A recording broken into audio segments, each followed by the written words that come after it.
హల్లెలూయా. Bible స్టడీకి చేసినటువంటి ప్రియ స్నేహితులందరికీ క్రీస్తు నామములో వందనములు. మరొకసారి దేవుడి కృపను బట్టి మనం కలుసుకోవడానికి దేవుడి కృప చూపించాడు. తన అపారమైన కృప ద్వారా మనల్ని సజీవ లెక్కల్లో ఉంచి మరో తరుణం మనకు అనుగ్రహించి తన మాటలు ధ్యానించడానికి, బైబిల్లో ఉన్న వచనాలు మరోసారి గుర్తు చేసుకోవడానికి, తన మాటలు వినడానికి దేవుడు కృప చూపించాడు. అందుకు తాను ఏర్పరచుకున్న వారంగా మనం అందరము ఆయన సన్నిధికి వచ్చాం. కొన్ని నిమిషములు మనం విన్నటువంటి వాక్యము గత కొన్ని రోజులుగా మనము రాజుల చరిత్ర ఆలోచన చేస్తూ ఉన్నాం. అలాంటి తరుణంలో కంప్లీట్ చేసుకున్నాం. మొత్తం మీదైతే 20 మంది, 19 మంది దక్షిణం దిక్కు 20 మంది రాజులు ఒక రాణితో కలిపి, ఉత్తరం దిక్కు 19 మంది రాజులు కలిపి టోటల్గా మనం కంప్లీట్ చేసుకున్నాం. అంతకుముందు ముగ్గురు కలిపి పరిపాలన చేసిన వారు ముగ్గురు రాజులు, అదంతా మనం చూసుకున్నాం. దాన్ని ఒకసారి రిపీట్ చేస్తూ రాజుల గురించి ఒకసారి మనం చూసుకుందాం. ఎవరు వారి జీవితంలో కీ పాయింట్ అంటే అదంతా వివరణ చేయడానికి కష్టం కాబట్టి రాజు ఆయన సంవత్సరాలు కానీ లేకపోతే అట్లా కొంచెం కొంచెం టచ్ చేసుకుంటా వెళ్దాం. అంటే ఒకసారి నెమరు వేసుకున్నట్టు గుర్తు చేసుకుంటున్నట్టు అట్లా చేసుకోవడానికి ఇష్టపడదాం. ముగ్గురు రాజులు కలిపి పరిపాలన చేశారు ఇశ్రాయేలు జనాంగాన్ని టోటల్గా కలిపి. వారిలో మొదటివాడు సౌలు, రెండవవాడు దావీదు, మూడవ వాళ్ళు సొలొమోను. వీరు ముగ్గురు కలిపి పరిపాలన చేశారు. దేవునికి ఇష్టమైన పరిపాలన దావీదు గారు అందించారు. అదంతా మనం చూసుకున్నాం. సొలొమోను తర్వాత వచ్చినటువంటి తన కుమారుడు రెహబాము వస్తాడు. రెహబాము వచ్చిన తర్వాత తాను ప్రజల రాజుగా ఎన్నిక చేయబడ్డ తర్వాత ప్రజలందరూ తన దగ్గరకు వచ్చి మీ తండ్రి మా మీద పెట్టిన కాడి సులువు చేయమని ఒక మనవి చేస్తారు. సులువు చేయండి, మేము మీకు అంటే సేవ చేసుకుంటాం. అలాంటి మాటలు మాట్లాడినప్పుడు తాను మంచి ఆలోచన చేయక పెద్దల్ని పిలిచి ఆలోచన చేసినప్పుడు వారు కోరింది న్యాయమే, మనం అది చేసినట్టయితే వాళ్ళందరూ మనతోనే ఉంటారు అన్న ఆలోచన పెద్దలు చెప్తారు. ఎందుకంటే తన తండ్రి కాలంలో ఉన్న వాళ్ళందరూ కూడా అప్పుడు ఉంటారు కాబట్టి వాళ్ళు మంచి ఆలోచన చెప్పినప్పుడు అది కాకుండా స్నేహితులను అంటే యవనస్తులను కూడా అడుగుతాడు. వీళ్ళని 3 రోజుల తర్వాత రమ్మంటాడు విజ్ఞాపన పెట్టిన తర్వాత వాళ్ళు వచ్చిన తర్వాత తన స్నేహితులను రాకన్నా ముందు స్నేహితులను కూడా అడుగుతాడు. స్నేహితులు అంటే యవనస్తులు, తన ఏజ్లో ఉన్న వాళ్ళందరినీ కూడా సమకూర్చి వాళ్ళు అడిగితే వాళ్ళు ఇంకా అంతకంటే కఠినమైనది పెడతానని చెప్పి వాళ్ళు రాంగ్ రూట్లో ఆయనకు ఆలోచన చెప్పడం జరుగుతుంది. పెద్దవాళ్ళ నిర్ణయాన్ని పక్కన పెట్టి రాజు యవనస్తుల నిర్ణయం తీసుకొని వారికి ఇశ్రాయేల్ జనాంగానికి అంతటికి అదే మాట చెప్పినప్పుడు అప్పుడు 2 రాజ్యాలుగా చీలిపోయినట్టు మనం చూస్తూ ఉంటాం. అవునా? దావీదు దాంట్లో మనకు పొత్తేది అని చెప్పి ఇశ్రాయేలు 10 గోత్రాలు ఒక దిక్కు, 2 గోత్రాలు ఇంకొక దిక్కు విడిపోయినట్టు చూస్తాం. మెయిన్గా అయితే రెహబాము కాలంలో మనం చెప్పుకోవాల్సింది 17 సంవత్సరాలు ఆయన పరిపాలన కాలంలో మెయిన్ కీ ఏంటిది అంటే 2 రాజ్యాలు విడిపోవడానికి కారణమైన వాడు. అవునా? ఇంకోటి చెప్పుకోవాల్సింది ఏంటిది అంటే ఒక సందర్భంలో యరొబాముతోని ఇశ్రాయేల్ రాజు యరొబాముతోని యుద్ధం చేయాల్సిన సందర్భం వచ్చినప్పుడు ప్రవక్త వచ్చి ఇది దేవుడికి ఇష్టమైన కార్యం కాదు అని చెప్పినప్పుడు తాను తన మాట విని ఆ యుద్ధాన్ని మానుకున్నవాడుగా మనం చూస్తాం. కానీ ఆయన జీవితంలో మనం చూసినట్టయితే దేవుడికి ఇష్టమైన వాడిగా ఉన్నట్టుగా మనకు కనబడదు. అదొకటి మనం చూసుకుంటాం. తన తర్వాత వచ్చినవాడు తన కుమారుడైనటువంటి అభియాము. మనం దక్షిణ రాజ్యం గురించి మాట్లాడుతూ ఉన్నాం. దక్షిణ రాజ్యంలో ఉన్న 20 మంది ఒక రాణితో కలిపి 20 మంది రాజుల గురించి. తన తర్వాత వచ్చినవాడు తన కుమారుడైనటువంటి అభియాము 3 సంవత్సరాలు పరిపాలన చేస్తాడు. 3 సంవత్సరాల్లో తన గురించి చెప్పుకోవాల్సింది ఏంటిది అంటే తను కూడా తన తండ్రిని అనుసరించి జీవించిన వాడు, దేవుడికి మరీ ఇష్టంగా జీవించిన వ్యక్తి కానట్టు మనం చూస్తూ ఉన్నాం. ఇంకోటి ఏంటిదంటే తన జీవితంలో ముఖ్యమైన చెప్పుకోవాల్సింది ఏంటి అంటే రెహబాముతోనే ఒకసారి యుద్ధంలో జరగాల్సిన సందర్భము వచ్చినప్పుడు తను నిలబడి అవునా దేవుని పక్షంలో దేవుని మాటలు మాట్లాడినట్టు మనం చూస్తూ ఉంటాం. అక్కడ ఏం మాట్లాడతాడు అంటే మీలో మీ ఇశ్రాయేలు రాజ్యం అంటే ఉత్తర రాజ్యంలో మొత్తం విగ్రహారాధన అయిపోయింది, మా రాజ్యంలో అయితే ఇంకా బలులు అర్పిస్తున్నాం, అవునా దేవుడికి ఇంకా యాజకులు పనిచేస్తూ ఉన్నారు, మీ దగ్గర అదంతా లేదు అన్నట్టు మాట్లాడుతూ ఉంటాడు. అంటే మా దగ్గర దేవుడికి ఇష్టమైన పరిపాలన జరుగుతుంది, అవునా దేవునికి తట్టు ప్రజలు ఉన్నారు, మేమున్నాము, కానీ మీరు లేరు అన్నట్టు మాట్లాడుతూ ఉంటాడు. అక్కడ సందర్భాన్ని మనం ఆ ప్రార్థన చూస్తూ ఉంటాం. అక్కడ యరొబాము తనను చుట్టుముట్టినప్పుడు, దొంగచాటున చుట్టుముట్టినప్పుడు తాను దేవుడికి ప్రార్థన చేసిన విధానాన్ని బట్టి దేవుడు కాపాడిన విధానాన్ని ఒకటి మనం గుర్తు చేసుకుంటాం. అభియామ కాలంలో మనం చూడాల్సింది ఏంటిది అంటే, తన 3 సంవత్సరాల పరిపాలన కాలంలో దేవుడికి ప్రార్థన చేసిన వ్యక్తి అనేది మనము చూసుకోవచ్చు. అయినా దేవుడికి ఇష్టమైన వాడిగా తన జీవితం ఉన్నట్టు మాత్రం మనకు కనబడదు. తన తర్వాత వచ్చిన వాడు తన కుమారుడు అయినటువంటి ఆస వచ్చినప్పుడు మాత్రము వీళ్ళిద్దరి తరపున కాకుండా ఆస చాలా మంచి దేవుడికి ఇష్టమైన వాడిగా జీవించినట్టు మనం చూస్తూ ఉంటాం. తన గురించి చాలా అధ్యాయాలు మనకు కనబడతా ఉంటాయి. 41 సంవత్సరాల పరిపాలన తను అందించాడు. 41 సంవత్సరాల్లో తను దేవుడికి ఇష్టమైన వాడిగా ఉంటూ తను పరిపాలన చేసినట్టు మనం చూస్తూ ఉంటాం. ప్రార్థన జీవితం ఆయనలో మనకు కనబడుతూ ఉంటుంది. ఈ విధంగా ప్రార్థన జీవితం కనబడుతుంది. ప్రమాణం చేయించినట్టు ప్రజలందరితో ప్రమాణం చేయించిన సందర్భం మనకు కనబడుతుంది. అవునా, దేవుడి తట్టు ఉండాలి, దేవుడితో ఉండాలి అని చెప్పి ప్రమాణం చేసిన సందర్భం మనకు కనబడుతుంది. దాదాపుగా తన పదవి కాలం 35 సంవత్సరాలు, 41 సంవత్సరాలలో 31 సంవత్సరము నెమ్మదిగా ఉంటుంది తన రాజ్యం అంతా కూడా. అలాంటి 10 సంవత్సరాలు యుద్ధం లేకుండా ఉంటుంది. 31 సంవత్సరం తన దేవుడి మీద ఆధారపడిన విధానాన్ని బట్టి దేవుడు కనికరించి తన రాజ్యాన్ని అంతా నెమ్మదిగా ఉంచినట్టు మనకు కనబడతా ఉంటారు. ఆస మాత్రం దేవుడికి ఇష్టమైన వాడిగా బతికినట్టు మనకు కనబడుతూ ఉంటుంది. కానీ తాను కూడా చివరిలో 3 తప్పులు అంటే చిన్న చిన్నవి మనకు కనబడతా ఉంటాయి.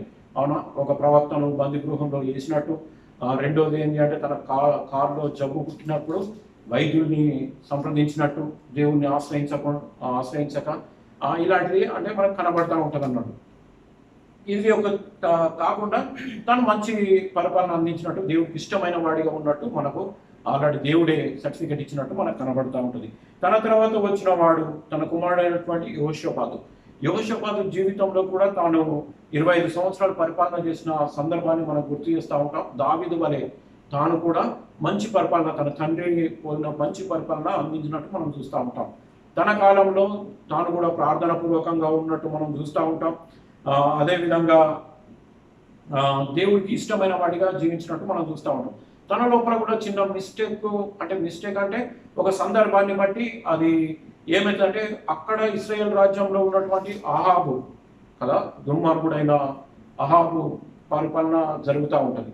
అహాబుతో అంటే దుర్మార్గమైన పరిపాలన అంటే విగ్రహారాధన, పూర్తిగా విగ్రహారాధనలో కొనసాగుతున్న పరిపాలన అన్నట్టు. తన భార్య అయినటువంటి యజబేలు అన్నిటి నుంచి వచ్చి వివాహం చేసుకున్న తాను తన భార్యను బట్టి మొత్తానికి దేవుడికి ఇష్టం లేనివాడిగా తాను జీవిస్తూ ఉంటాడు. అక్కడి దిక్కు అంటే ఉత్తరం దిక్కు. అక్కడికించి మనోడు ఏం చేస్తాడంటే, యెహోషాపాతు వియాంకుడుగా ఆయన కుట్రపూరితంగా నా కుమార్తెను నీ కుమారుడికి ఇచ్చి పెళ్లి చేస్తానంటే దానికి ఒప్పుకోవడం జరుగుతుంది అన్నాడు. అవునా, తను చేసిన మిస్టేక్ వల్ల మనం కింద చూస్తున్నట్టయితే తన అహాబు కుమార్తె అతల్య రావడం వల్ల కొంతమంది రాజులు తన కుమారుడు తన తర్వాత కానీ అలాంటిది ఎక్కువ విగ్రహారాధన ఇంకా దక్షిణ రాజ్యంలోకి వచ్చేసినట్టు మనకు కనబడతా ఉంటుంది. ఎందుకంటే ఇవి అక్కడి నుంచి వచ్చింది కాబట్టి ఆ సాంప్రదాయాన్ని అంతా కూడా ఇందులో మిక్స్ చేసినట్టు మనకు కనబడతా ఉంటుంది. ఇంకా ముందుకు మనం వెళ్ళినట్టయితే అవునా, ఈ రీతిగా అయితే తను ఏం చేస్తాడంటే యెహోషాపాతు మంచి జీవితాన్ని, దేవుడికి ఇష్టమైన జీవితాన్ని జీవించినట్టు మనకు కనబడతా ఉంటుంది. ముందున్న సందర్భాన్ని బట్టి చూస్తే కూడా అహాబుతో ఒక యుద్ధానికి రామతిలాతు అనే పట్టణాన్ని ఆక్రమించుకుందాం, అది మనది అని అన్నప్పుడు యుద్ధానికి వెళ్తున్నప్పుడు అలాంటి సందర్భంలో కూడా 3 రాజులతో యుద్ధం చేయాల్సిన సందర్భం కూడా ఇలాంటివి మనకు కనబడతా ఉంటుంది. అహాబు కూడా కుట్రపూరితంగా తాను తినని రాజుగా పరిచయం చేస్తూ యుద్ధానికి వెళ్ళినప్పుడు తాను రాజు బట్టల్లో లేకుండా తాను దాగుడు ఉన్నప్పుడు చనిపోవాల్సిన సందర్భంలో కూడా దేవుడు కాపాడినట్టు మనకు కనబడుతూ ఉంటుంది. అదంతా ఎందుకు అంటే దేవుడికి ఇష్టమైన రీతిగా తను బ్రతుకుతున్న విధానాన్ని బట్టి దేవుడు తనను తప్పించినట్టు మనం చూసుకున్నాం. ఇది యెహోషాపాతు కాలంలో జరిగినటువంటి సందర్భం. తన తర్వాత వచ్చినటువంటి వాడు తన కుమారుడైనటువంటి యెహోరాము వస్తాడు. యెహోరాము 8 సంవత్సరాలు పరిపాలన చేస్తాడు. తన సందర్భంలో తను చెప్పుకోవాల్సిన తన తండ్రిలాగా తను జీవించినట్టు మనకు కనబడదు. అవునా? దేవుడికి ఇష్టమైన వాడిగా జీవించినట్టు మనకు కనబడదు, తప్పిపోయినట్టు కనబడుతుంది. మొదటిగానే తన సహోదరులను రాజు కాగానే తన సహోదరులను అందరినీ చంపిన వాడుగా మనకు కనబడుతూ ఉంటాడు. తన సహోదరులను చంపిన వాడుగా మనకు కనబడుతూ ఉంటాడు. రక్షించవలసిన వాడు తన సహోదరులను చంపినట్టు కనబడుతూ ఉంటాడు. ఇంకా తన జీవితంలో దేవుడికి ఇష్టమైన వాడిగా బతికినట్టు మాత్రము మనం చూడం. అవునా? తన తర్వాత వచ్చిన వాడు అమజ్య. యెహోరాము తర్వాత వచ్చిన వాడు అమజ్య. అమజ్య గురించి ఎక్కువగా చెప్పుకోవాల్సింది ఏంటిదంటే తను బతికిన కాలము చాలా తక్కువ. ఎంత? అహాజ్య, యెహోరాము కుమారుడు అహాజ్య. అహాజ్య బ్రతికిన కాలము 1 సంవత్సరం మాత్రమే. ఆ 1 సంవత్సరం పరిపాలనించినది 1 సంవత్సరం మాత్రమే. ఆ సంవత్సరంలో కూడా తాను దేవుడికి ఇష్టమైన వాడిగా బ్రతికితే బాగుండేది, కానీ తాను దేవుడికి ఇష్టమైన వాడిగా బ్రతికినట్టు మనకు కనబడదు. అవునా? అక్కడ ఉన్నటువంటి ఇశ్రాయేలు దేశంలో ఉన్నటువంటి అహాబు సంతానాన్ని నాశనం చేయడానికి యాహూను ఎన్నుకున్న దేవుడు యాహూను ఎన్నుకున్న సందర్భాన్ని బట్టి తాను అక్కడ యాహూ తన పనిని పూర్తి చేస్తున్న సందర్భంలో అక్కడ ఉన్న తన సహోదరుడికి దెబ్బలు తగిలినాయి అన్నాడు. అంటే రిలేషన్షిప్ ఉంది కదా, ఆల్రెడీ దెబ్బలు తగిలినాయి అన్నట్టు చూడడానికి వెళ్తాడు. ఆ సందర్భంలో చనిపోయిన వాడిగా మనం గుర్తుపట్టుకోవచ్చు. అవునా? చూడడానికి పోయి చనిపోయిన వాడిగా మనము అహాజ్యాన్ని మనం చూసుకోవచ్చు. అంటే ఇశ్రాయేల్ రాజు చేతిలో చనిపోయిన వాడు మొత్తం మీద. ఈ విధంగా మనం తనను పరిచయం చేసుకోవచ్చు. తన తర్వాత వచ్చిన వాడు తన తల్లి అయిన తన తర్వాత రాజు రావాలి కదా. ఇశ్రాయేల్ అంటే దావీదు వంశం నుంచే వీళ్ళందరూ వస్తూ ఉన్నారు. రాజు రావాలి, కానీ ఇక్కడ చిన్నగా ఏం జరుగుతుందంటే ఇక్కడ లైన్ తప్పిపోయినట్టు మనకు కనబడతా ఉంటుంది. ఇక్కడ ఎవరైతారు అంటే వీళ్ళ అతల్య రాణి అవుతుంది. అవునా? తన కుమారుడు చనిపోయిండు అని తెలియగానే, ఇశ్రాయేల్ దేశంలో తన కుమారుడు చనిపోయిండు అని తెలియగానే ఆమె ఏం చేస్తుందంటే తనను తాను రాణిగా ప్రకటన చేసుకొని దావీదు వంశంలో ఉన్నటువంటి రాజపుత్రులందరినీ కూడా చంపేయడానికి ఆమె చంపేస్తుంది. అవునా? అందులోకించి బ్రతికిన వాడే యోవాషు. అవునా? రహస్యంగా తాను చిన్నగా ఉండి దాబెట్టి బతికిన వాడు ఆయన ఒక్కడే. అందరూ చనిపోయారు అనుకుంటుంది, తానే రాణిగా ప్రకటన చేసుకుంటుంది. ఎవరు తనను అభిషేకం చేయరు, రాణిగా ప్రకటన చేయరు, కానీ తనను తాను రాణిగా పరిచయం చేసుకొని ఆమె 6 సంవత్సరాలు పరిపాలన చేస్తుంది. 6 సంవత్సరాల్లో దుర్మార్గమైన పరిపాలన, ఎందుకంటే ఇశ్రాయేల్ దేశం నుంచి వచ్చింది కాబట్టి విగ్రహారాధననే ప్రోత్సహించిన వ్యక్తిగా మనం చూసుకుంటూ ఉంటాం. ఈమె జీవితంలో మనం చూడాల్సింది ఏంటిది అని అంటే రాజపుత్రులందరినీ కూడా కదా, దావీదు వంశంలో ఉన్న రాజపుత్రులందరినీ కూడా చంపిన వ్యక్తిగా మనకు పరిచయం అవుతూ ఉంటుంది. తన తర్వాత వచ్చిన వాడు యోవాషు కాలము చాలా బాగుంటుంది. యోవాషు రాజు వచ్చినప్పుడు 7 చిన్నవాడిగా ఉన్నప్పుడే రాజు అవుతాడు. 7 సంవత్సరాలు అప్పుడే రాజు అవుతాడు. చిన్న ఉన్నప్పటి నుంచి యెహోయాదా తనను పెంచుతాడు కదా. దేవుని మందిరంలో పెంచినప్పుడు తాను తన సంరక్షణలో పెరిగాడు కాబట్టి తాను యెహోయాదా దేవుడికి దగ్గరగా జీవించేవాడు, దేవుడి పనుల మీద ఉండేవాడు, దేవుని హత్తుకొని జీవించేవాడు కాబట్టి ఆ రీతిగానే తాను కూడా పెరుగుతాడు.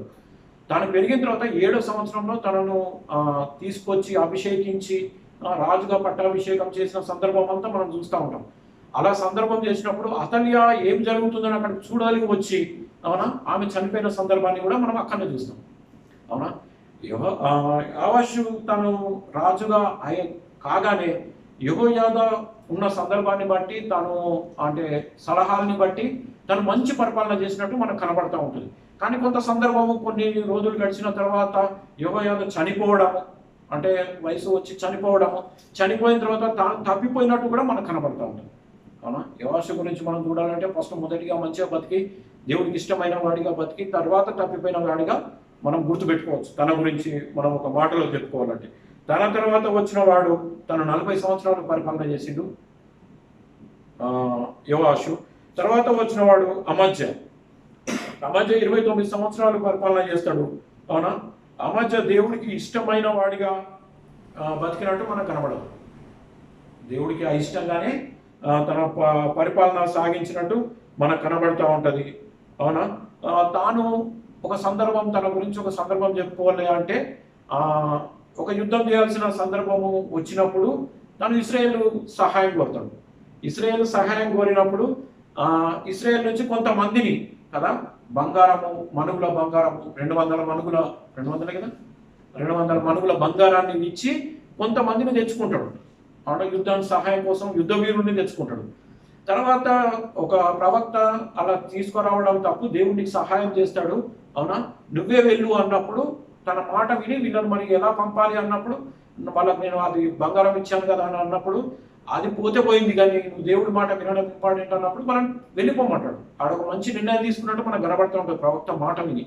ఆయన వెళ్ళిపోమన్నప్పుడు వీళ్ళు నొచ్చుకొని, అవునా, నొచ్చుకొని ఏం చేస్తారంటే ఆ దేశం మీదనే యుద్ధం చేసి కొల్ల సొమ్మును, కొన్ని ప్రాంతాల నుంచి కొల్ల సొమ్ము తీసుకొని పోయినట్టు మనకు కనబడుతూ ఉంటుంది. మనోడు దేవుడి మాటను బట్టి, ప్రవక్త మాటను బట్టి యుద్ధం చేయడానికి వెళ్ళి అక్కడ యుద్ధం చేసి ఆ దేవుడికి లోబడ్డాడు కాబట్టి, మనల్ని పంపించాడు కాబట్టి దేవుడు సహాయం చేసాడు. ఆ సహాయం వల్ల యుద్ధం గెలిచి అక్కడికి నుంచి విగ్రహాలను తెచ్చుకున్నట్టు మనకు కనబడతాం. ఎంత భ్రష్టుడు కదా. అవునా, దేవుడు చేసిన సహాయాన్ని అప్పుడే మర్చిపోయి అక్కడ ఉన్న విగ్రహాన్ని మళ్ళీ ఈ రాజ్యంలోకి తెచ్చుకున్న వ్యక్తిగా మనం గుర్తుపెట్టుకోవచ్చు. ఈయన 29 సంవత్సరాలు పరిపాలన చేసిన కాలంలో మనం గుర్తుపెట్టుకోవాల్సింది అదొక్కటి అని చెప్పి మనము చూసుకోవచ్చు. దాని తర్వాత వచ్చిన వాడు ఉజ్జియా. ఈయనకే మళ్ళీ ఇంకొక పేరు కూడా ఉన్నది, అదేంటిదంటే అజర్యా కదా, అజర్యా అనే పేరు ఉన్నది. తాను కూడా దేవుడికి ఇష్టమైన వాడిగా బ్రతికినట్టు మనకు కనబడదు. అవునా, ఒక సందర్భాన్ని బట్టి, ఎందుకంటే యాజకులు చేయాల్సిన పనిని తాను జరిగించినట్టు మనం చూస్తూ ఉంటాం. తాను వెళ్ళి, అవునా, గుడిలోకి వెళ్ళి అదేంటి ధూపార్పణ అట్లా చేస్తున్నప్పుడు కదా, చేస్తున్నప్పుడు ఇది తప్పు అని చెప్పినా కానీ ప్రవక్త వచ్చి ఇది తప్పు, ఇలా చేయొద్దు, అవునా, యాజకులు చేయాల్సిన పని యాజకులు చేయాలి, రాజు చేయాల్సిన పని రాజు చేయాలి అన్నప్పుడు తాను వినకుండా కూడా అది చేయడానికి పూనుకున్నప్పుడు వెంటనే అక్కడ తన నొదుట కుష్టు రోగం కలిగినట్టు మనం చూస్తూ ఉంటాం. దేవుడికి వ్యతిరేకంగా జీవించి, అవునా, అలా చేసిన దాన్ని బట్టి కుష్టు రోగం తెచ్చుకున్న వ్యక్తిగా, దేవుడికి ఇష్టమైన పని చెయ్యక కుష్టు రోగం తెచ్చుకున్న వ్యక్తిగా మనం తినను చూస్తూ ఉంటాం. తిన తర్వాత వచ్చిన వాడు యోతాము.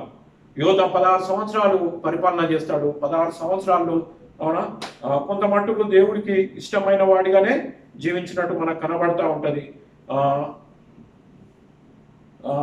కొంత మట్టుకు దేవుడికి ఇష్టమైన వాడిగానే మనకు కనబడతా ఉంటాం. వ్యవసాయం మీద ఎక్కువ దృష్టి పెట్టి ప్రజల్ని పురిగొలుపుతూ చైతన్యపరుస్తూ ఆ విధంగా యోతాము జీవించినట్టు మనకు కనబడతా ఉంటుంది.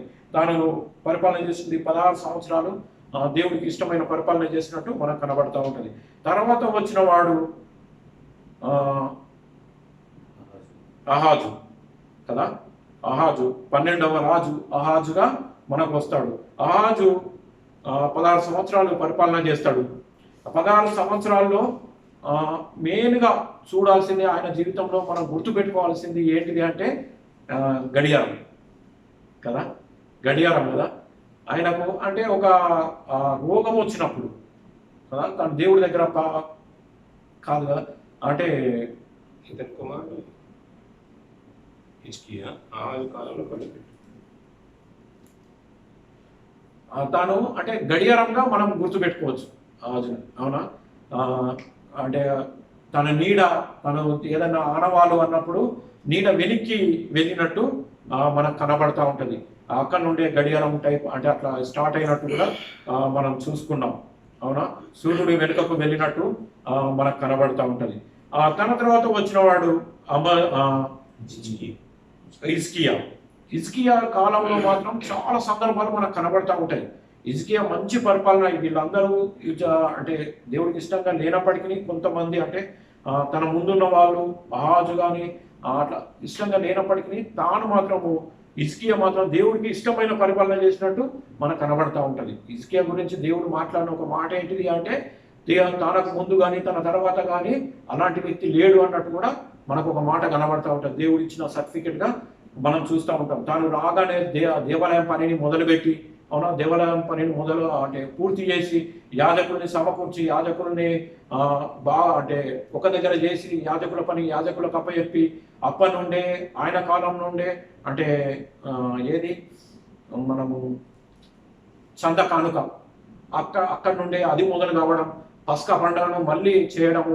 మొదటిసారి పస్కా పండుగ నిర్ణయించినప్పుడు ఎక్కువ యాజకులు సమకూడనందున అవునా పరిస్థితులు అనుకూలించడం మళ్ళీ దాన్ని వాయిదేసి మళ్ళీ నెల తర్వాత మళ్ళీ చేయడము, మళ్ళీ చేసినప్పుడు ఇస్రాయేల్ దేశంలోకి పత్రికలు పంపి వాళ్ళను కూడా ఆహ్వానించినట్టు, అవునా వాళ్ళు కూడా వచ్చినట్టు ఇదంతా మనము హిజ్కియా కాలంలో చూస్తాం. చాలా మంచి పరిపాలన, ఉజ్జీవంగా, అవునా అందరినీ కలుపుకొని వెళ్ళిన పరిపాలనగా చూస్తాం. అప్పటి వరకు అయితే ఇస్రాయేల్ రాజ్యానికి అంటే యూద రాజ్యానికి ఎప్పుడు యుద్ధాలు జరుగుతూ ఉన్నాయి, ఎప్పుడు యుద్ధాలు జరుగుతూనే ఉన్నాయి.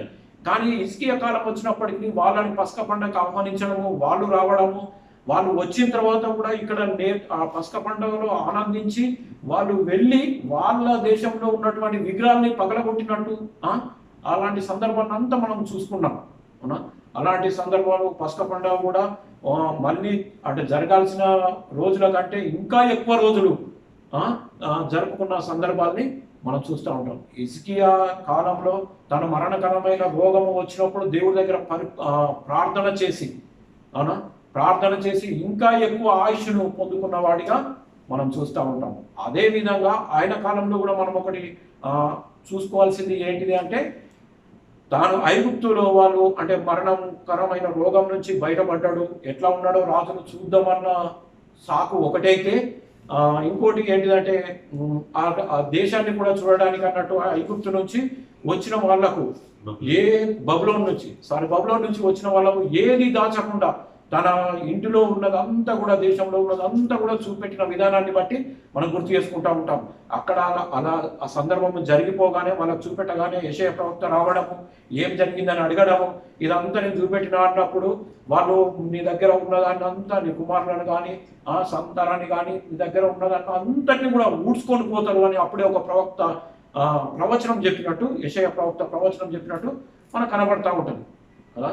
ఇదంతా సందర్భం మనం హిజ్కియా కాలంలో చూస్తాం. మంచి పరిపాలన, దేవుడికి ఇష్టమైన వాడిగా బ్రతుకుతూ, దేవుడి మీద ఆధారపడుతూ, ధర్మశాస్త్రాన్ని ధ్యానిస్తూ కదా మంచి పరిపాలన అందించిన వాడిగా మనకు కనబడతా ఉంటాడు. తర్వాత వచ్చిన వాడు అమజ్యా కాలంలో మనం హిజ్కియా తర్వాత మనష్య వస్తాడు. తన కుమారుడైనటువంటి మనష్య వస్తాడు. మనష్య అందరికంటే ఎక్కువ సంవత్సరాలు పరిపాలన చేసిన వ్యక్తిగా మనకు కనబడతా ఉంటాడు. 55 సంవత్సరాలు రాజుల చరిత్రలో చూసినట్టయితే ఎక్కువ కాలము పరిపాలన చేసింది మనష్యనే చేస్తాడు. ఈ మనష్య పరిపాలన చేసిన 55 సంవత్సరాలు దేవుడిచ్చిన అవకాశాన్ని, తన తండ్రి బతికిన విధానాన్ని చూసి కూడా తన బ్రతుకును సరిచేసుకున్నవాడు మన గనవాడు. అవునా తాను చెక్కుడు విగ్రహాదికు వెళ్ళడము, విగ్రహాన్ని పూజించడము, తన కుమారుని అగ్నిగుండం దాటించడము, ఇలాంటి దేవుడికి ఇష్టమైన కార్యక్రమాలన్నీ కూడా తాను చేయడానికి ఇష్టపడతాడు. అంతకంటే ఘోరమైన పరిస్థితి ఆయన జీవితంలో మనం గుర్తుపెట్టుకోవాల్సింది ఏంటిది అంటే, అప్పటి వరకు విగ్రహాలను పూజించిన వాళ్ళు ఉన్నారు రాజులు, ఇలాంటి సందర్భాలుగా మనం చూస్తూ వచ్చాం. కానీ డైరెక్ట్గా పవిత్రమైనటువంటి సొలొమోను ప్రార్థన చేసినటువంటి దేవాలయం కదా, సొలొమోను కట్టించి తాను ప్రార్థన చేసి, దేవా ఈ దేవాలయం తట్టు ఎవరైతే చేతులెత్తి ప్రార్థన చేస్తారో వారి ప్రార్థనను వినాలి, ఆ ప్రార్థనకు జవాబు ఇవ్వాలి అని చెప్పి తాను చేసిన అంత మంచి పనిని కదా ఈ మనుష్య కాలం వచ్చేసరికంటే డైరెక్ట్గా చెక్కుడు విగ్రహాలు తీసుకొచ్చి దేవాలయంలోనే ప్రతిష్ఠించినట్టు మనకు కనబడుతూ ఉంటుంది. అది మామూలు కాదు. దేవుడు దాన్ని ఎప్పుడు కోడ్ చేస్తూనే ఉంటాడు. తర్వాత వచ్చిన రాజుల దగ్గర కూడా హిజ్కియా తాను మనష్య చేసిన పాపము ఇంకా నాలో రగులుతూనే ఉన్నది అని చెప్పి దేవుడు అది గుర్తు చేస్తూనే ఉంటాడు. అంత ఘోరమైన పరిస్థితి మనష్య చేస్తాడు అన్నట్టు. కానీ ఒక సందర్భంలో యుద్ధం జరిగినప్పుడు తనను బందీగా తీసుకొని వెళ్ళినప్పుడు అప్పుడు తాను దేవుడికి ప్రార్థన చేసిన విధానాన్ని బట్టి కదా దేవుడి ప్రేమను కూడా మనం గుర్తు చేసుకోవాలి. అప్పటి వరకు అంత కోపాన్ని అంతగా దేవుడికి కోపాన్ని రేపిన మనుష్య జీవితము కదా, అసలు దేవుడికి క్షమించొద్దు. కానీ అక్కడికి వెళ్ళిన తర్వాత తాను చేసిన ప్రార్థనని బట్టి మనుష్యని మళ్ళీ ఇక్కడికి తీసుకొచ్చినట్టు మనకు కనబడుతూ ఉంటుంది కదా. దేవుడి ప్రేమను మనము ఎలాంటి వారమైనా ఆయన మీద ఆధారపడి ఆయన ప్రార్థన చేసినప్పుడు దేవుడు ఎప్పుడు కూడా వినకుండా ఉండేవాడు కాడు అనే సందర్భం మనకు కనబడుతూ ఉంటుంది. ఈ విధంగా గుణపడిన వాడిగా మనం ఆయనను చూసుకోవచ్చు. ఆయన తర్వాత వచ్చిన వాడు ఆమోను. 2 సంవత్సరాల పరిపాలన ఈయన కూడా దేవుడికి ఇష్టమైన వాడిగా బ్రతికినట్టు మనకు కనబడదు. తన తర్వాత వచ్చిన వాడు హోషేయ వస్తాడు కదా, హోషేయ వస్తాడు. హోషేయ కూడా దేవుడికి ఇష్టమైన వాడిగా మంచి పరిపాలన సాగించిన వ్యక్తిగా, దేవుడి మీద ఆధారపడ్డ వ్యక్తిగా, దేవుడు తన గురించి కూడా చెప్పినట్టే తన గురించి కూడా ఒక మంచి మాట చెప్తాడు. ఏమని అంటే, తనకు ముందు కానీ తర్వాత కానీ అవునా ఇంత మంచివాడు కదా, దేవుడి మీద ఆధారపడి జీవించేవాడు లేడు అని చెప్పినట్టు మనం చూస్తూ ఉంటాం. హోషేయ జీవితం మనం పరిశీలన చేసినట్టయితే చాలా మంచి పనులు చేస్తూ దేవుడి మీద ఆధారపడుతూ దేవుడికే ప్రజలు ఆయన కాలంలో ప్రజలు దుర్మార్గంగా ఉన్నప్పటికీ తాను మాత్రం దేవుణ్ణి వదలకుండా దేవుణ్ణి హత్తుకొని జీవించిన వ్యక్తిగా మనకు కనబడతా ఉంటాడు. కానీ ఒక సందర్భంలో కదా ఫరో రాజు అనేటువంటి నీకో తాను యుద్ధం చేయడానికి అంటే సహాయం చేయడానికి వెళ్తున్న సందర్భంలో అనవసరమైన గొడవ కదా, ఈయనకు సంబంధం లేని గొడవ. అప్పటికి ఆ ఫరో చెప్తూనే ఉన్నాడు, దేవుడు నన్ను తొందర పెడతా ఉన్నాడు, అక్కడికి వెళ్ళమని చెప్తా ఉన్నాడు, నీతో నాకు పని లేదు, నీతో నాకు యుద్ధం లేదు అని చెప్పినా కూడా తాను వినకుండా తనతో యుద్ధానికి తలబడి అందులో చనిపోయిన వ్యక్తిగా మనం చూస్తాం. ఈయన గురించి మనము ఎంత మంచిగా బ్రతికిన వాడు, అవునా దేవుడికి ఇష్టమైన బ్రతికిన వాడు, కానీ అనవసరమైన గొడవలో తాను వెళ్ళి చనిపోయిన వ్యక్తిగా మనం తనను గుర్తు చేసుకుంటూ ఉంటాం. తన తర్వాత వచ్చిన వాడు యెహోయాజు. యెహోయాజు 3 నెలలు మాత్రమే, అవునా తిన చనిపోగానే చనిపోగానే అదే బబులోను రాజు ఏం చేస్తాడంటే యెహోయాజు అక్కడికి వెళ్ళిపోతాడు. అక్కడికి వెళ్ళిపోయిన తర్వాత 3 నెలలు యుద్ధం అక్కడ సహాయం చేసి ఆ సందర్భం అంతా మళ్ళీ అది వేరే, అవునా ఇక్కడ ఎందుకు యుద్ధం జరిగింది ఏం కథ అనేది అదంతా కూడా బాగుంటుంది. కాకపోతే అది ఇప్పుడు మన సబ్జెక్ట్ అది కాదు కాబట్టి తర్వాత ఏం చేస్తారంటే అక్కడికి వెళ్ళి మళ్ళీ తిరిగి యుద్ధం తర్వాత తిరిగి వస్తున్న సందర్భంలో మళ్ళీ ఇశ్రాయేలు మీదకించి రావాలి కాబట్టి అక్కడికించి వస్తున్న సందర్భంలో అక్కడ ఏం చేస్తారంటే రాజు ఉన్నాడని చూసి అవునా తనను బందీగా చేసుకొని బబులోనుకు తీసుకువెళ్ళినట్టు మనం చూస్తూ ఉంటాం. తాను తీసుకువెళ్తున్నప్పుడు తన ఆండ్వర్లో ఉన్న ఆ రాజ్యానికి అంతటికి ఒక రాజును పెడతాడు. ఒక రాజును పెట్టిండు అంటే అర్థం ఏంటిది అంటే ఇదంతా నాది అని చెప్పుకోవడానికి, తన ఆధీనంలో రాజ్యం ఉన్నది అని చెప్పుకోవడానికి ఆ రాజు కూడా తన ఆండ్వర్లో పని చేయాలి అన్నాడు. తన ఆండ్వర్లో పని చేయడానికి ఒక రాజును పెట్టుకుంటాడు. ఆయనే యెహోయాకీము కదా. యెహోయాషును తను తీసుకుపోతాడు, యెహోయాకీమును రాజుగా పెడతాడు. యెహోయాకీమును రాజుగా పెట్టిన సందర్భంలో తాను 11 సంవత్సరాలు పరిపాలన చేస్తాడు. తను 11 సంవత్సరాలు పరిపాలన చేసినప్పుడు అక్కడ ఎప్పుడైతే ఈయన బబులోను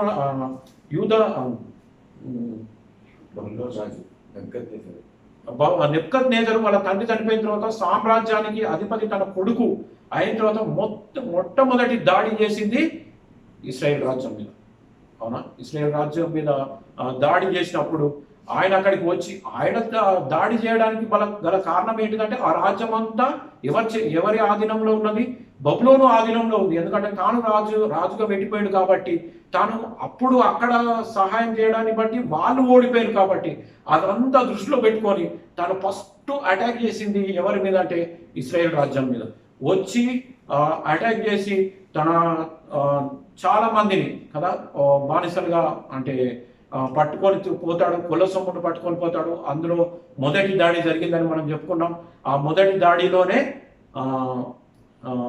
దానియేలు, షెడ్రకు, మేషకు వీళ్ళందరూ వెళ్ళిపోయినట్టు మనం చూస్తూ ఉన్నాం. అప్పుడు హిజ్కియా కాలంలో ఎప్పుడైతే ప్రవచనం వచ్చిందో కదా నీ సంతానము కానీ అందరినీ కూడా తీసుకొని వెళ్తాడు అనే ఎట్లయితే ప్రవచనం వచ్చిందో అదే విధంగా మొదటి దాడిలో రాజపుత్రులందరినీ కూడా తీసుకొని వెళ్ళినట్టు మనకు కనబడుతూ ఉంటుంది. అది మొదటి దాడి. అప్పుడు తీసుకొని వెళ్ళి యాకీమును అక్కడికి వచ్చి బందీగా తీసుకొని వెళ్ళి తను అంటే బయటకు వెళ్ళిన తర్వాత చంపేసినట్టు మనం చూస్తూ ఉంటాం, చనిపోయినట్టు మనం చూస్తూ ఉంటాం. తాను 11 సంవత్సరాల పరిపాలనలో మొదటి దాడి జరిగినట్టు మనం చూస్తూ ఉంటాం. తన తర్వాత తాను వెళ్ళిపోయిన తర్వాత ఆ యొక్క బబులోను రాజు పెట్టింది యాకీనును రాజుగా పెట్టి తాను వెళ్తాడు. యాకీనుడు రాజు ఇప్పుడు ఇంతకుముందు అంటే ఇక్కడ ఉన్న బబులోనుకు రాజుగా రాజ్యానికి ఆధ్వర్యంలో ఉన్న ఈ రాజ్యం అంతా ఇప్పుడు ఏమైపోయింది ఇప్పుడు బబులోనుకు ఫస్ట్ ఏం పోయి ఐగుప్తుకు ఆధీనంలో ఉన్న ఈ రాజ్యం అంతా ఇప్పుడు ఏమైపోయిందంటే బబులోనుకు ఆధీనంలో అయిపోయింది. ఎందుకంటే ఈ రాజును అంటే దాడి చేసి ఈ రాజును బంధించి తీసుకువెళ్ళి తాను ఒక రాజును పెట్టిపోతాడు. తను ఒక రాజును పెట్టిపోయాడు అంటే అర్థమైంది తన ఆధీనంలో ఈ రాజ్యం అంతా ఉన్నది అని చెప్పి అర్థమైంది. అప్పుడు మనకు కనబడతా ఉంటుంది. తాను కూడా కొంత మట్టుకు యాకీను కూడా అంటే వ్యతిరేకంగా జీవించిన విధానాన్ని బట్టి రెండవ దాడి జరుగుతుంది. ఆ రెండవ దాడిలో అప్పుడు కూడా చాలా మంది పనిగా అంటే ప్రాముఖ్యమైన పని చేసేవాళ్ళు, అవునా, కంసరులు కానీ, అవునా, ఇంకా బంగారం చేసేవాళ్ళు, ఇలాంటి కొంత పనిముట్లుగా పిలువబడుతున్న ప్రాముఖ్యమైన వారిని అందరినీ కూడా అప్పుడు తీసుకువెళ్ళినట్టు మనకు కనబడుతూ ఉంటుంది. రెండవ దాడి యాకీను కాలంలో జరుగుతుంది.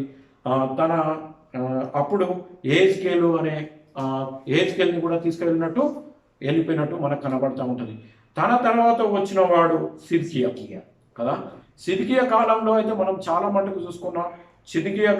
సిద్కియా కాలంలో దేవుడు చాలా ప్రాముఖ్యంగా వాడుకున్న వ్యక్తిని ఎవరిని చూస్తాం మనము? ఇర్మియాని చూస్తాం కదా. ఇర్మియా సిద్కియా కాలంలో చాలా ప్రవచనాలు చెప్తూనే ఉన్నాడు. మీరు సిద్కియా ఆల్రెడీ దేవుడు మిమ్మల్ని బానిసలుగా అంటే అక్కడ అప్పచెప్పేస్తున్నాడు కదా, బబులోనుకు అప్పచెప్పేస్తున్నాడు, మీరు అక్కడికి వెళ్తే మంచిగా బతుకుతారు అని ఎంత చెప్పినా కూడా, ఇప్పటికైనా మనసు మార్చుకోండి అని చెప్పినా కూడా తను వినకుండా కదా, అప్పుడు తనను కూడా బాధ పెట్టినట్టు మనం చూస్తూ ఉంటాం. ఇర్మియా ప్రవక్తను కూడా ఆ సందర్భాలు కూడా మనకు కనబడుతూ ఉంటాయి. చివరి దాడి సిద్కియా కాలంలో చివరి దాడి జరుగుతూ ఉంటుంది, మూడవ దాడి. ఆ మూడవ దాడిలో మొత్తము దేవాలయాన్ని, మొత్తం యెరూషలేము దేవాలయాన్ని మొత్తము నాశనం చేసినట్టు, కాల్ చేసినట్టు మనకు కనబడుతూ ఉంటుంది. ఈ విధంగా దేవుడు ముందే చెప్పి ప్రమాదం వస్తుంది అని చెప్పి హెచ్చరించిన వినకుండా, దేవుడి తట్టు తిరగకుండా, మీరు నా తట్టు తిరిగితే నేను మీ తట్టు తిరుగుతానని దేవుడు ఎంత చెప్పినా, ప్రవక్తల్ని వాడుకొని ఎంత చెప్పినా వినని రాజులుగా మనకు కనబడుతూ ఉంటారు. అయినా దేవుడు కృప చూపించి కనికరించి వాళ్ళకి చెప్పే మాట ఏంటిదంటే, మీకు చెరగా మీరు చేసిన తప్పుల్ని బట్టి, అవునా, మిమ్మల్ని చెరకప్ప చెప్తున్నాను, మీరు అక్కడికి వెళ్ళండి, అక్కడ 70 సంవత్సరాలు చెర ఉంటుంది, అక్కడే ప్రశాంతంగా మీరు ఉంటారు. ఇక్కడ ఎవరైతే మంచిగా బతుకుతున్నారో వాళ్ళు అక్కడ మంచిగా బతుకుతారు, ఎవరైతే ఇక్కడ మంచిగా లేరో వాళ్ళు ఎక్కడైనా మంచిగా ఉండరు. అంతే కదా దేవుడు చెప్పింది. మంచిగా బతకని వాడు ఎక్కడైనా మంచిగా బతకాడు, మంచిగా బతికిన వాడు ఎక్కడైనా మంచిగా బతుకుతాడు. దేవుడు అదే చెప్పాడు. అలాగే మనం చాలా మందిని కూడా చూస్తాం. బబులోను దేశంలో కూడా చాలా మంది ప్రాముఖ్యమైన స్థితిలో ఉన్న వాళ్ళని కూడా మనము చూస్తూ ఉంటాం. ఈ రీతిగా దేవుడు ఎందుకు చెర అప్పచెప్పాడో కూడా మనకు క్లియర్గా చెప్తాడు. అవునా, ఎందుకు చెర అప్పచెప్పడం జరిగింది, వీళ్ళకు ఎందుకు ఈ స్థితి వచ్చిందో కూడా చెప్తాడు. ప్రవక్తని నియమిస్తాడు, హెచ్చరిస్తాడు, విననప్పటికీ అయినా దేవుడు కనికరించి వాళ్ళని చెరకప్ప చెప్పినా కానీ, మళ్ళీ నేను అక్కడికి నుంచి మిమ్మల్ని తీసుకొని వస్తాను, మళ్ళీ మిమ్మల్ని ఒక రాజ్యంగాను నాకు సొత్తుగాను మిమ్మల్ని చేసుకుంటానని దేవుడు వాగ్దానం చేస్తాడు. మళ్ళీ అక్కడికి ఎంచి కూడా వాళ్ళని తీసుకురావడానికి దేవుడు 70 సంవత్సరాల తర్వాత వాళ్ళని తీసుకురావడానికి దేవుడు ఇష్టపడ్డట్టు మనం చూస్తూ ఉంటాం.